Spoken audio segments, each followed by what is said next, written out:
Hello everyone, my name is Martha Valencia, and for my professional reading presentation, I chose the book Readicide, How Schools Are Killing Reading and What You Can Do About It by Gallagher. So there's an image of what the book looks like.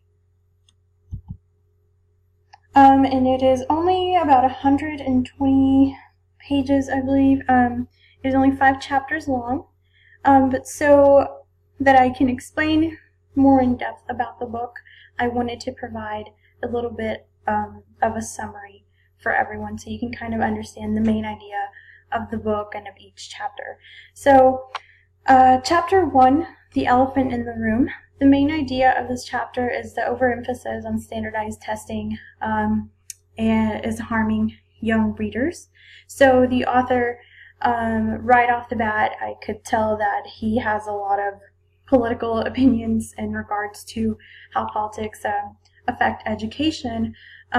So the number one reason that demonstrates there's an overemphasis on standardized testing that it's harming young readers is that curriculum is steeped in multiple choice test preparation, and it drives shallow teaching and learning.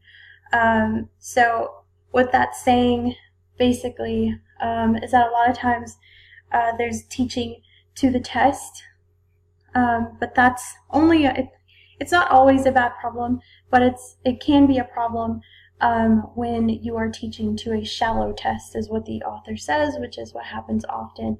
And it also kind of goes into detail by giving examples of, by shallow tests, what they mean is there's a difference between asking questions such as, which of the following themes is developed in the article, and then they give you the option of A, B, C, or D, and that you can compare it to another question like, for example, identify the author's central theme in Lord of the Flies and analyze how the theme is developed. That is clearly more of a critical thinking question as opposed to that multiple choice test preparation kind of deal. The book also states that one study of standards found in a typical K-12 school system found that to cover all of the content and the benchmarks, the schooling system should actually be changed from K-12 to K-22. So that's a really big difference. So essentially what the author is saying is that teachers a lot of times rush through the material and they cause students to play the memorization game in a sense. So reason number 2 why the author states that standardized testing is harming young readers is because test preparation reading plays a large part in maintaining apartheid schools. So what he means by that is there's basically a lot of politics involved, and he actually mentions the Page paradox, which is named after Rod Page, he's former Secretary of Education under George W. Bush's administration, and he even calls him father of the Readicide movement. He states that this causes students so the overemphasis of standardized testing actually causes students to enter high school behind and leave even more behind. So chapter 2 was titled Endangered Minds, and the main idea of this chapter was students are in desperate need of more authentic reading. So why are students lacking authentic reading? So 3 main reasons the author gives is there is a lack of interest in reading material in schools. Many schools have removed novels to provide students and teachers with more test preparation time. There he repeats it again, the emphasis on test preparation, standardized testing, and how this takes away from the actual reading. And then third, students are not spending enough time reading in school, which kind of ties into the focus on test preparation rather than giving students time to actually read. So he states that students lack interesting material because they aren't able to practice reading skills. How can a student become a great reader without great practice? He kind of compares it to an athlete. How could an athlete become a good athlete if he doesn't practice. So same thing goes with readers. And here's an image that I thought would go kind of along with the main idea of the chapter. And another thing that the author did highlight a lot in the book was the idea that sustained silent reading is essential because it's valuable in test preparation, allows students to expand their prior knowledge and background, and it may be the only opportunity for some students to develop recreational reading habits. So there's a lot of focus on the amount of time that is spent on test preparation versus the amount of time spent on reading. So chapter 3 was called Avoiding the Tsunami. The main idea of this chapter was that teachers are over-teaching books, which can negatively affect students. But, why is over-teaching a bad thing is kind of the main question in this chapter. And he says that it prevents students from reaching the reading flow, which by reading flow, that refers to where you become absorbed in a book and lose track of your surroundings. So it's a really good thing to have, but it causes students to lose reading flow when you overteach. Secondly, it creates instruction that values the trivial at the expense of the meaningful. And third, the negative effects can spill over and damage students' recreational reading habits. So that kind of goes into ruining the reading flow. And to the right, I have the Kill a Reader Casserole Recipe by Kelly Gallagher, which is something he mentions in his book.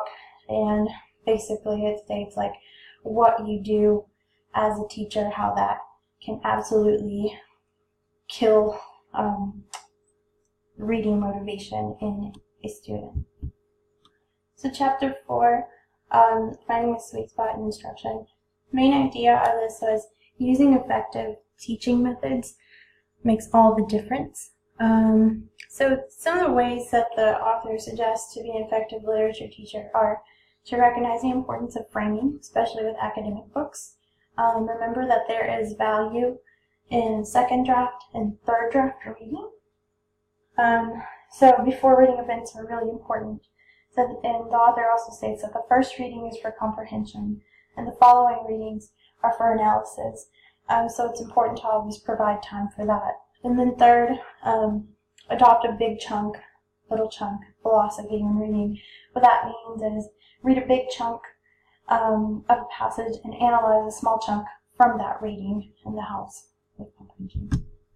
Chapter 5 talks about ending Readicide, the word that the author created as a systematic killing of reading in schools.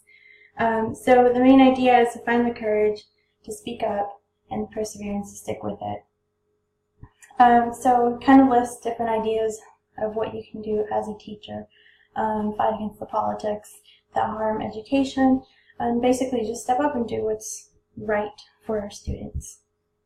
So part 2, analysis of the book.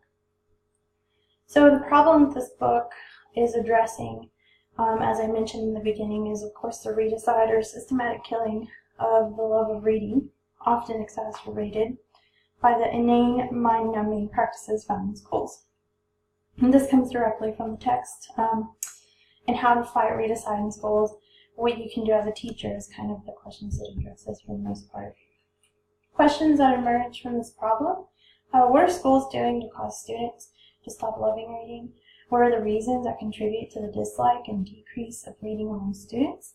What are some ways teachers can help stop readicide? What is the purpose of presenting this book? So the purpose of presenting this book is mainly to address a common topic or issue in literacy instruction in classrooms K through 12 and ways to address the issue.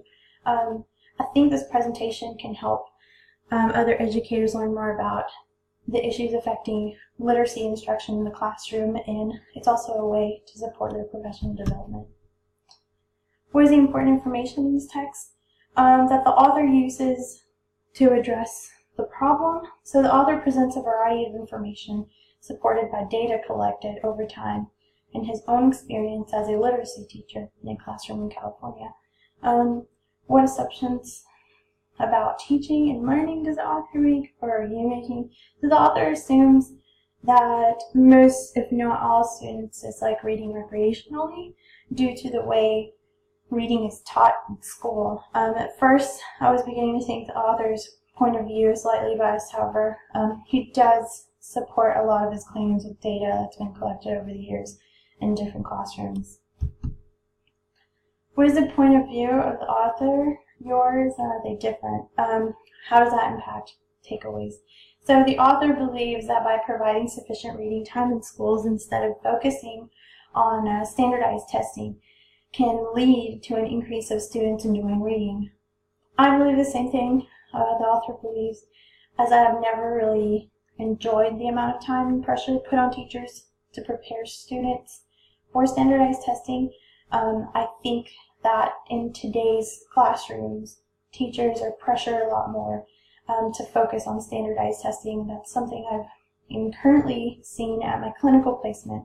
There's a lot more focus in testing as opposed to reading time for the students, and I believe there should be more instructional time available for things like what the author refers to as SSR, or sustained silent reading, rather than worksheets and preparations for testing. Conclusions. So for my conclusion, after reading this book, I understand the author's point of view and idea of Readicide more, and I can see how it is a common issue in the literacy classroom. However, reading this book has allowed me to learn about what to do and what not to do during literacy instruction in order to better serve my future students. The book provides suggestions for improving literacy that range from simple actions one can do in the classroom to more complex actions that can take place outside of the classroom, just really depending on how involved you would like to be as a teacher. Thank you.